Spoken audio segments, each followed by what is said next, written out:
Riboti-inĩ ya mwaka wa 2022 mwaka wa 2023 ya Commission ya kũhũrana na ungumania ĩgiĩ ungumania, riboti 5,200 ciĩgiĩ ungumania nĩcio ciamũkĩrirwo nĩ commission ĩno. Bribery reports form 31% of the total reports that were taken up for investigations, and bribery is always the leading offense.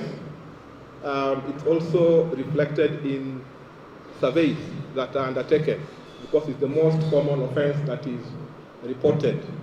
And we have embezzlement and misappropriation of funds at 19%. EACC oho yugĩte nĩ hotete gũcokia indo cia mũingĩ iria ciatahĩirwo cia mũigana wa ciringi bilioni 3 na marĩ na mĩbango ya gũkinyĩra ingĩ makĩria. The Commission has focused more on recoveries, and we are very proud that we are making headways, because the recovery issue, it becomes a little bit much easier than dealing with cases that are to be taken through the court system. We are not saying that we are not going to follow up the issues to deal with criminal cases on corruption, but we are also focusing more on civil recovery and explained wealth, and also prevention and education.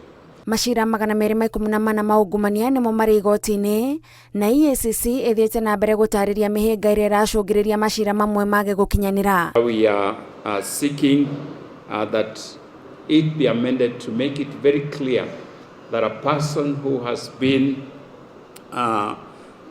charged with corruption or unethical conduct should be barred from accessing their offices, so that they do not interfere with the investigations and evidence that may be necessary. Mũrũgamĩrĩri wa commission ya EACC Twalib Mbarak nĩereganĩte na riboti cia kwĩrĩkana rũhonge rũrũ nĩ rũhũthĩkaga kũherithia thũ cia kĩũteti. When there was a change of government, our cases remained there, and there was no case that was withdrawn just because it is said that this was a political case. Cases from EACC are watertight.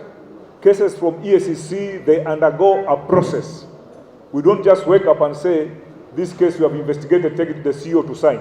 Gatagatĩ ka mamwe ma mendekithia ma commission ĩno nĩ kũhũthĩra imwe cia mbeca iria yacokia kumana na ciĩko cia ungumania gũkinyanĩria mĩbango yayo, kuona kĩgĩna kĩrĩa magayagĩrwo gĩtiragomania mĩbango yayo. Ngĩribotera Inooro TV, njĩtagwo Gathoni Wanjihia.